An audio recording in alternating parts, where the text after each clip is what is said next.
So,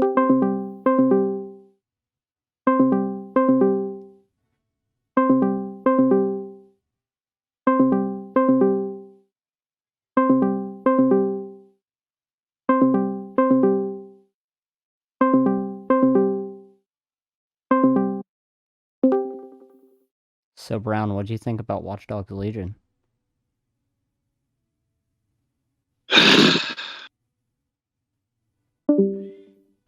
Alright, so, where we last left off in my previous video, I understand the time frame that has changed. Let me finish first. As we last left off, I was going to do a Watch Dogs Legion review.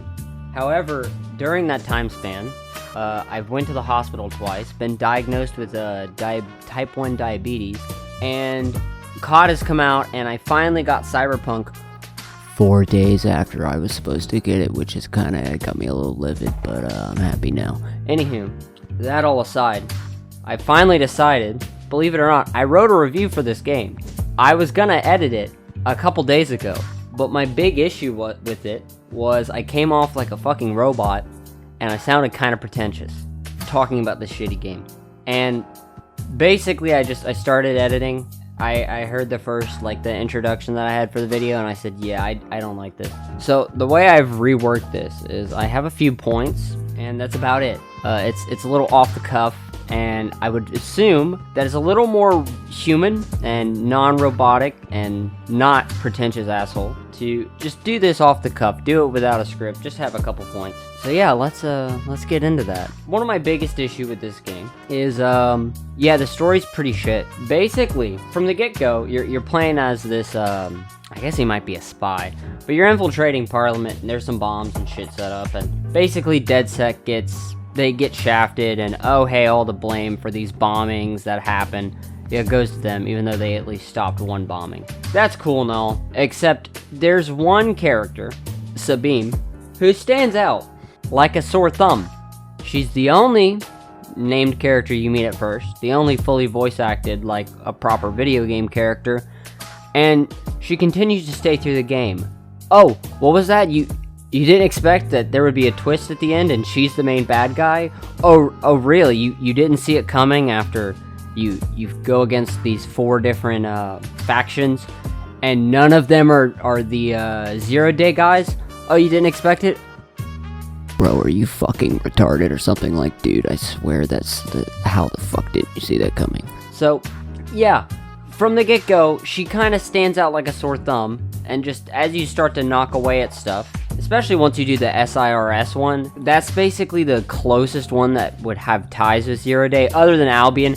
Albion just seems to make some, shady fucking deals with them, and same goes for Clan Kelly, but it's shady deals. So hey, whatever, right? You can kind of be like, well, that's fucking shady, they shouldn't do that. They do it anyways, but that's about it. They're just a little shady. SIRS, once you finish that one, you're like, wait, this is the closest that we've gotten to figuring out 0 Day. I'm starting to think Sabine is the villain at this point, and then once you do the final endgame questline, oh look, Sabine's the villain. Oh, you didn't see that again? Are you fucking dumb? It's very painfully obvious. So, you get that done, and you're like, okay, so the story in this game shit. Alright, you can live with that, right? You can probably live with that. That's understandable. So what about the gameplay? Well, the biggest thing that this game holds on to is the ambitious gimmick that it has, which is you can play as anyone, and that's a cool gimmick. However, some anyones are better than others. And by that I mean, Hitmen are the most broken characters that you can play as, and you'll probably want to play as them mostly, except in the few times that you want to swap to someone else with a disguise. And I'll get to the disguises, because there's kind of a really dumb issue with that too, but I'll get to that. You know, main story aside, the side content is you have burrows to do, and you have some, side missions. I'm gonna be brutally honest with you, when I started the game, I did all the burrow stuff first, unlocked, some really overpowered characters, figured out Hitman with Gunkata is the most broken thing, and I mostly played with Hitman. But aside from that, I did use disguises every once in a while. Side mission wise, I didn't play a single fucking one. I had no interest interest in playing the side missions. Maybe some of them are interesting. I'm gonna be honest. Probably should have, knowing I was gonna do a review of this, played the side missions, but I wanted to focus on the main story first, get my opinions of that, and then after I beat it, I had no interest to do an in-game quest that they give you, or any of the side missions. Why the fuck would I touch this game after that? You know, that's kind of what it is. I will play multiplayer eventually, but that aside. Back to the recruitment thing, because I got off topic. So, with the recruitments, like I said, some characters are overpowered, some have disguises. Anyone else, you're not gonna bother with. Yeah, say that's it's a dominatrix who's a 68-year-old woman who has a, I don't know, some fucking baseball bat weapon thing. You're not going to waste your time recruiting her, because also you have a limit of recruits. I never hit that limit because it's like a really high number, and I wasn't just recruiting everyone that I thought would be funny. I was kind of just, towards the end of the game, oh, my hitman died, because I did play this on permadeath, and I probably should have stated that at the beginning. Oh, my hitman died. I'm going to go get another hitman, and I would, and then I would just continue playing the game. The issue with disguises, they really don't matter. So this has a weird detection system. It isn't like a smart one where, oh, hey, higher level characters can detect you or any of that. No, it's just if you go in a restricted area in a disguise, yeah, don't get close to anyone, they'll start to notice you. I don't really understand how it works. It's kind of stupid. If I was designing this game, I probably would have wanted to put some system, because there are higher ranking officers, right? They do have a kind of level system, because as you go on through the game, you run into like these experienced characters that are in the different factions, and oh hey, they have a bunch of more abilities. Maybe make it to where those characters can detect you, or if they're a higher rank, they can detect you. No, it's just everybody can, drones can. But hey, if you're in a restricted area and you're disguised, you can use this cloaking ability, which is really fucking broken for this stealth, by the way. So the system is already one gadget that kind of breaks the whole, you gotta be careful to blend in.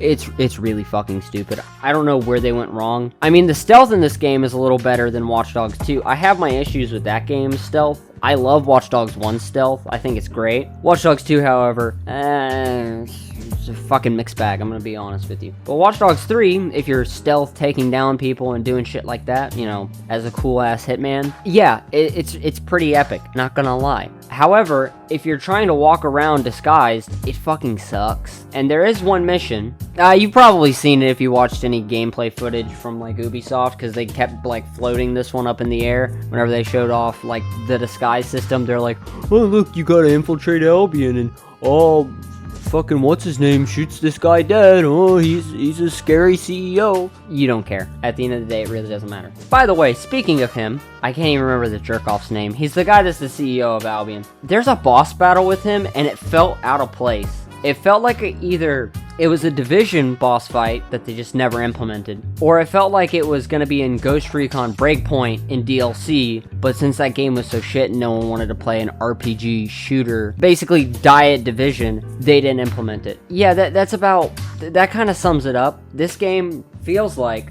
not Watch Dogs, because Watch Dogs 1 kind of felt like, it's a pseudo Punisher game, and Watch Dogs 2 felt like a pretty solid, it felt like it was starting to get its own identity. It wasn't just a, you know, oh hey, it's a cool vigilante game. No, it was like, yeah, you're hacktivists, and it had a bunch of style and some okay writing with some issues, don't get me wrong. Characters don't really have consequences in that game. But that aside, I think the core issue is the story shit. You can't really feel connected with any characters in this. And I think where it's gonna shine is probably with the DLC in the future. I really do hope, because here's the thing. I know I'm shitting all over this game. I know I did a little bit in the beginning with Brown, me and him in the beginning, that little Discord bit. Don't get us wrong. We're both really big fans of this franchise. We love Watch Dogs 1 and to some extent Watch Dogs 2. Again, we both kind of have issues with those games that most people have. But that being said, this game is shit. Like, it's not good. I don't, like, one of our other friends, right? He asked me, hey, you know, should I get the game? And it was around launch time when I was starting to play it. And I was having fun at launch, but as I continued through the story and through the game, I felt like, no, I couldn't recommend it to anyone because I would feel like they wasted their money. Long story short, he's getting the game anyways. But that aside, if you asked me right now, do I think you should get the game? I would probably tell you one of two things. If you're not a fan of Watch Dogs, don't waste your money. Don't even fucking consider buying this unless maybe it's $1 on sale. However, if you're a big fan of the series, like me, because here's the other thing, by the way, I went in with the lowest expectations for this game, because I don't think Ubisoft has been competent at making any games for fucking years. I think most of the games they've been putting out have been shit. That being said, if you're a fan of Watch Dogs, should you buy the game?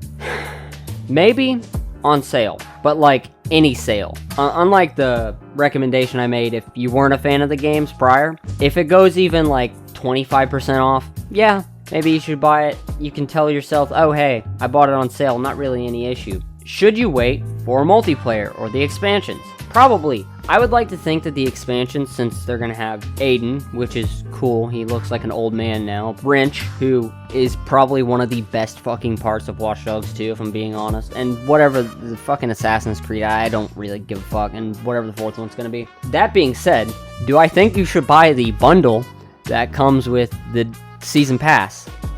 Fuck no. Don't buy it. Don't buy any of the bundles that they have. I did. I bought the most expensive digital version. Yes, I know it's fucking dumb. I shouldn't have done that. I should have waited for the game to come out. However, I bought it as a gift for Brown for his birthday, because we game share on Xbox. So both he and I like to lie to ourselves, because I bought it as a gift and he got it as a gift. So it's not that bad of a game. I'm trying to cope with the money I wasted. Just let me cope. At the end of the day, your money's yours, but I don't think I could comfortably recommend you buy this game. I feel like, as I mentioned before, it would be wasting your money. You could spend it on something. Hell, I think it would be less of a waste of money to buy fucking Cyberpunk on last gen than buy Watch Dogs Legion. I mean, yeah, Cyberpunk on last gen is barely playable, but at least you'll probably get more fun out of that, seeing your cock come through your pants, than playing anything in Watch Dogs Legion, because it just doesn't have a lot to offer. So, that being said, I think we're done with the video. I think this is probably going to turn out better than my shitty scripting for the prior idea. And, I'll see you guys in the next video. Later.